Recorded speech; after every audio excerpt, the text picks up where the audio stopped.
नजूल पट्टा और प्रधानमंत्री आवास गरीबों को नहीं मिलने से इनके कच्चे मकान बारिश में धाराशायी हुए। किरण देव। गरीबों के गिरे आशियानों का मुआवजा जल्द मिले। सुरेश गुप्ता। मकान गिरने से घायल बूढ़ी सास को लेकर 9 दिनों से पूरा परिवार टेंट में, अभी तक प्रशासन ने नहीं लिया सूद। सुरेश गुप्ता। शांतिनगर वार्ड में 22 तारीख दिन सोमवार को बड़ा हादसा हुआ। दोपहर लगभग 12 बजे पूरा परिवार घर से बाहर आंगन में कार्य कर रहा था। उस वक्त घर के अंदर अकेली जसोदाबाई उम्र लगभग 70 वर्ष सो रही थी।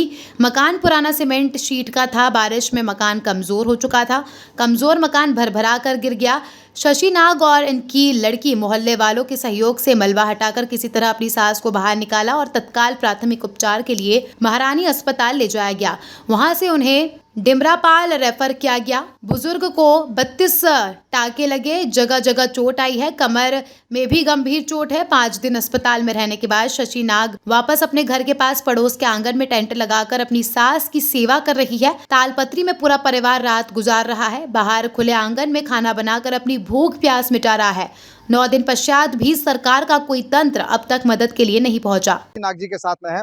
22 तारीख को दोपहर 12 बजे इनका मकान जो है भरभरा के गिरने लगा। जिस वक्त मकान गिरा, शशि नाग जी बाहर थी, इनकी लड़की बाहर थी, इनकी सास जो है कमरे के अंदर थी। मकान गिरने से ये चिल्लाए और मोहल्ले के लोग यहाँ पर आकर तत्काल कोशिश किए कि जितनी जल्दी दबे हुए इनकी सास को निकालने का, और निकालने के बाद उनको गंभीर चोटें आई और गंभीर चोटें आने के बाद उनको हॉस्पिटल ले जाया गया।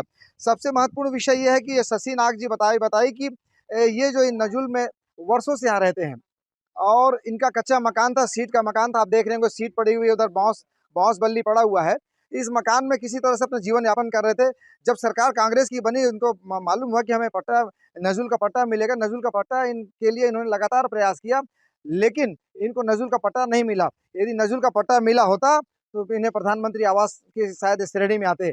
लेकिन दुर्भाग्य छत्तीसगढ़ के इन गरीबों का कि छत्तीसगढ़ में प्रधानमंत्री आवास को भी भूपेश की सरकार ने रोक दिया। उसका प्रमाण ये टी.एस. सिंहदेव जी का पत्र है, जिसमें उन्होंने लिखा है कि जो 8 लाख राज्यांश हमें जो देना था और 8 लाख मोर आवास का, ऐसे 16 लाख गरीब परिवारों के से छत्तीसगढ़ की भूपेश की सरकार ने, कांग्रेसियों ने गरीबों का हक छीना, गरीबों के सर से छत छीना।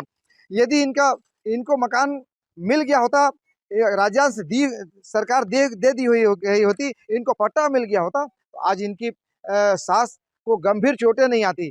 आइए हम आपको दूसरे के आंगन में ये भोजन पकाकर ये अपना जीवन यापन कर रहे हैं। और आप ये देखेंगे कि तालपत्री से टेंट बनाकर अपनी सास का ये इलाज करा रहे हैं। इनको गंभीर चोटें आई हुई है। इनको दोनों पैर में टाके लगे हुए हैं। ये कमर में इनकी टूटी हुई है, हाथ टूटा हुआ है और ये जो है चलने फिरने में असमर्थ है।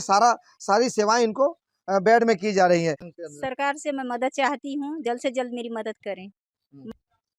ऐसी वो बीमार हैं, ऐसी वो उनको चोटें लगी हुई है और उनकी तबीयत खराब हो जाएगी अगर पानी आएगी, पानी भीग जाएंगे तो।